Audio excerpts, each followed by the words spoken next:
can do it. Unfortunately, there's still thousands of children that are looking for sponsors, and you can do that by going to our website. And, Bubba, it was a great trip to Ethiopia. I got a little jet lag going here. Got a little stomach issue that I don't know Where'd you go? I went to, I went to three different parts. What parts. country is it? Ethiopia. It all started. That was a country drop. It all started in the city of Addis Ababa. We've got a couple of things I want to touch on, too.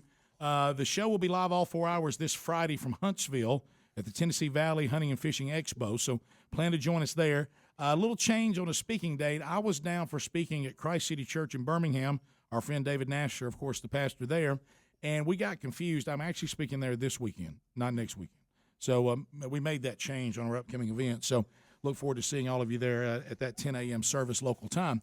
So, Bubba, we set out, and there's a video at rickandbubba.com on the homepage. And this video, this tells you the times we're living in, is actually edited and produced by my 11-year-old son, Taz, who had his iPhone in Ethiopia, was shooting videos, edited them together, put a song on it and everything.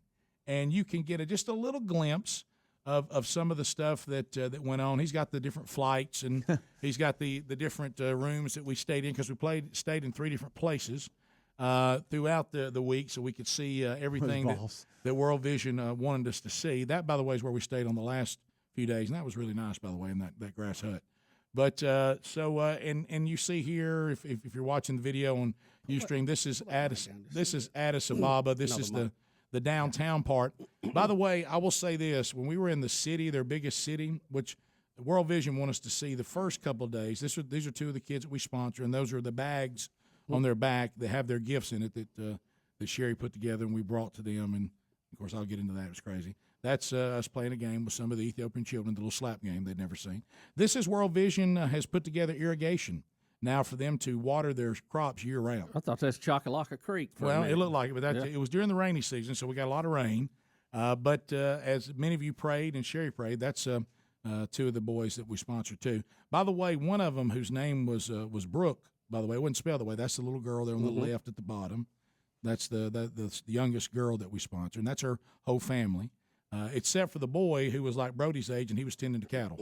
But he did come in and see us toward the end. Boy, Sherry's blonde hair really sticks out. I was going to talk about that. You don't see a lot of animals in Ethiopia like you do in some of the other parts of Africa, but there's monkeys around certain areas that will come up and pay you a visit. And well, I'm glad, because I know you're up on monkeys. Yeah. And I told everybody couldn't have had a better guy in the group. Yeah, I was ready to let them know that it was the bearded macaque. But anyway, so like he had sideburns. Yeah, and these are, you'll see through the video that Brody's got to. There's 3 different children's choirs. See the robes they're wearing right there? Yeah. Those robes came from America, and we went over and gave them those robes, and they could not have been more blown away. Wow. And you'll see 3 different children's choirs who sang to us. Because what World Vision they did, they told us I saw the entire operation, and it was extremely impressive. So I can answer a lot of questions that a lot of you may have who sponsor children, which is one of the reasons we wanted to go to. And this is showing some of the wells that they have there. Clean water, as you know, is everything. And a lot of these communities have clean water for the first time ever. They do 3 phases when they go into communities, and I got to see a community that was in phase 3. So I could see all the changes that have been made. Was that chickens? Yes, those were chickens. I'll tell you about that coming up. Hey, corn. No, that's that thing I told you. Injera off to the left, that's that little bread they do and put a little salsa kind of stuff on it. How about corn's hard to beat, isn't it? That's Tamaru, who's our little liaison there. So if you're watching the video in B-roll, and you'll see that, bearded macaque. It's a pretty country, too. I mean, that's some pretty valleys. Well, when you go there in the rainy season, everything's starting to get green, and there is absolutely some breathtaking. When I was telling Tamaru, who was our liaison, who was probably the nicest human being I've ever met on the planet, and can you pause that just a second, Speedy, run that back to that? Would you like to see the bearded macaque? Yeah, I wanted to get a closer look at him, and I wondered, because I know how monkeys like to mess with things, how well that satellite dish holds up behind him. Not well. They were all over it, by the way. They were all over it. What do you call a macaque? Yeah.